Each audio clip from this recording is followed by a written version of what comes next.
台中的消息，台中南屯区一栋出租的套房的大楼的9楼，伫昨暝11点外发生火烧厝的代志。住伫内底48岁姓洪的查某人走去阳台，嘛是遭遇不幸。相关人员找到伊的时已经亡性啊。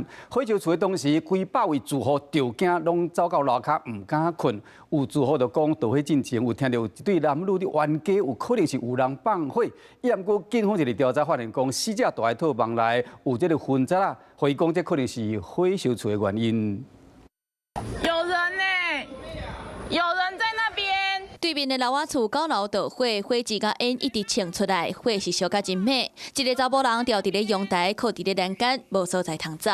谁帮忙打一下电话？查甫人原本坐咧，后来挡袂牢悬阮，就倒伫咧阳台。消防人员甲伊救出来时，已经明显死亡。死亡火警发生伫咧台中市南区一栋出租套房大楼。着火时，周围200多户100多人拢互惊甲走出来，唔敢困。有住户讲，着火当下有听到男女伫咧冤家的声音。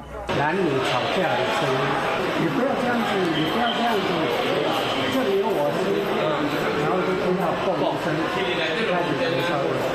消防赶到现场，10分钟内就甲火拍发。着火套房，区长表示，过去10多年拢是48岁洪姓查甫人家己住。这个洪姓男子他是一个人住在这边，听说10几年了。现场好像是有那个烟蒂啦。根据了解，这栋大楼无加速供线，热水器是接电的。洪小是洪姓查甫人，捌因为接伫咧厝内食薰，互厝边怨叹。过去曾经有因为抽烟造成住户阿救。里长讲，洪姓查甫人的女朋友前2天捌来找伊。2人捌因为钱来冤家，警方嘛联络女朋友做笔录，女朋友甲警方讲，事发当日有通电话，毋过无见面，想袂到发生严重火警，洪姓查甫人全过往。消防已经派火调单位来现场收集证据，要查清这场火警是因为食薰、弹昏头，也是其他用火问题所造成。